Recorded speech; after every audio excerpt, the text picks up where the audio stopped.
থাকবে না, আপনি আপনার কাজ করে যান, আপনি আপনার কাজ করে যান। যে মাদ্রাসাটা চালায় সেই মাদ্রাসাটা আমাদের রক্তপানি করে আমাদের মেহনতে অর্থ দিয়ে সেই প্রতিষ্ঠানটাকে দান করেছি, আল্লাহ শুকরিয়া।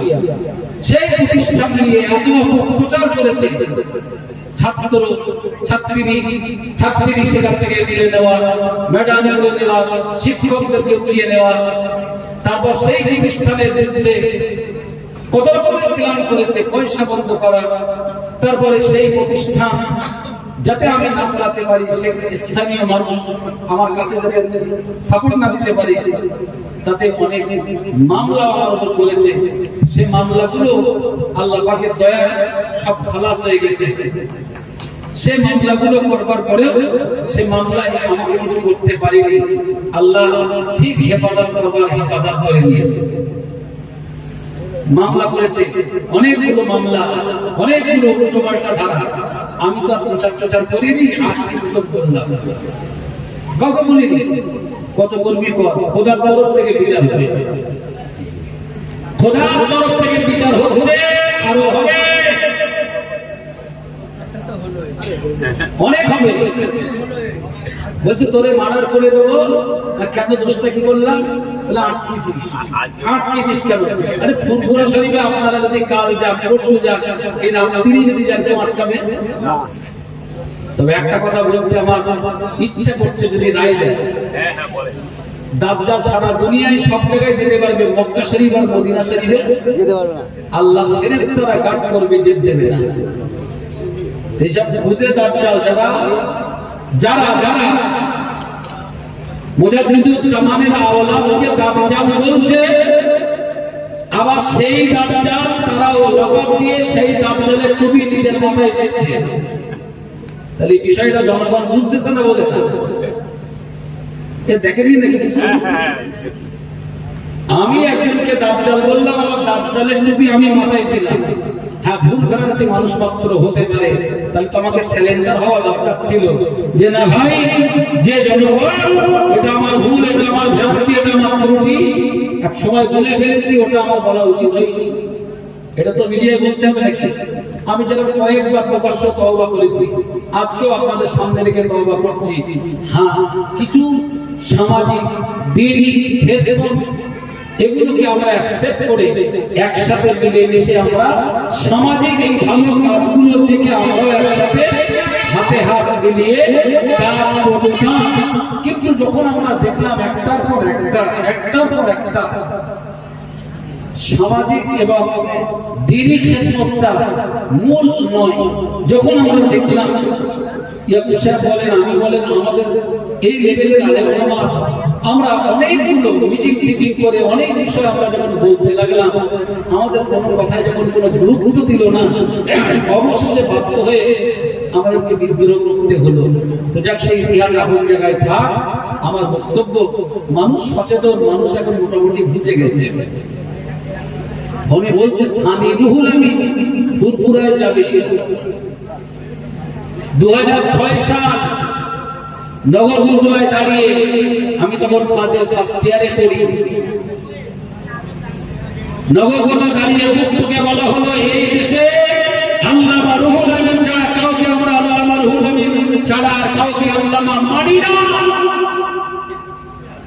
তাহলে এই আল্লামা রুহুল আমিনকে চাপা দিয়ে এখন সানি রুহুল আমিন তৈরি করতেছ কেন? তো 2006 সালে এগুলো শুনেন, উসুলি ব্যাপার, এগুলো শরীয়তের ব্যাপার, ব্যক্তিগত ব্যাপার নয়, ব্যক্তিগত হিংসা ঝগড়ার ব্যাপার নয়। যদি ব্যক্তিগত হতো, জমি জায়গার ব্যাপার হতো, বাড়ি গাড়ি নিয়ে হতো, এ কথাগুলো বলা যেত না। এগুলো উসুলি ব্যাপার, শরীয়তের ব্যাপার।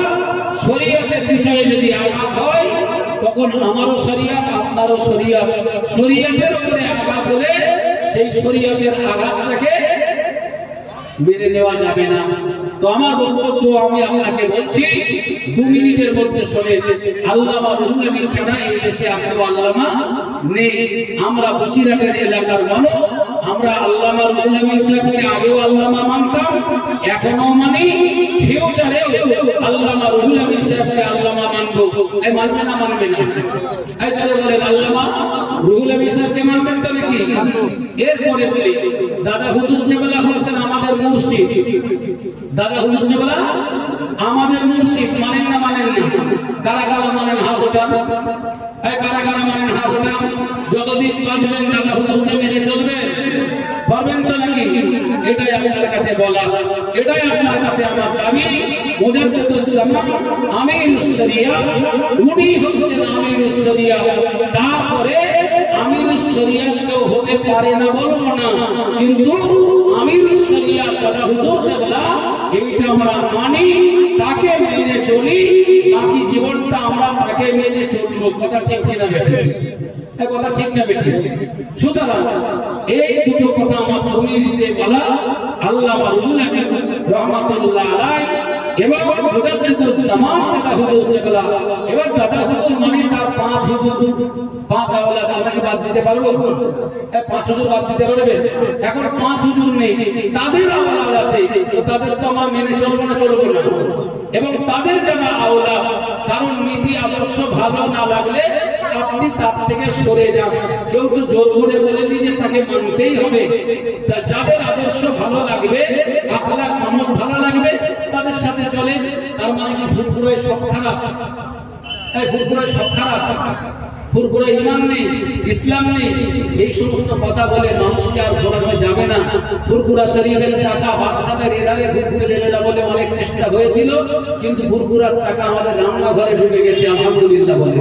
তাতে আমরা খুশি, খুশি না? এই পর্যন্তই আপনাদের কাছে আমার বলা, আর বাড়তি কিছু না। অনেক কিছু ফিতনা ফাসাদের জামানা দেখবেন, শুনবেন, বিবেক বুদ্ধি আছে, বুঝে সুঝে চলবেন। আমি আপনাকে জোর করে হাত ধরে ফুরফুরা শরীফে নিয়ে যাব না, জোর করে হাত ধরে ফুরফুরা শরীফের তরিকার উপরে রেখে দেব না। আপনার চোখ আছে, কান আছে, বিবেক বুদ্ধি আছে, চোখ দিয়ে দেখবেন, কান দিয়ে শুনবেন, বিবেকটা বুঝবেন। যদি মনে হয় এটা খাঁটি মত পথ, খাঁটি তরিকা, তাহলে এই মত পথের উপরে থাকবে। যদি মনে হয় খাঁটি মত পথ না, তাহলে আপনার স্বাধীনতা। এই কথাটা বলার অধিকার আছে না? তুমি কারো গাইডলাইন দিচ্ছি নাকি?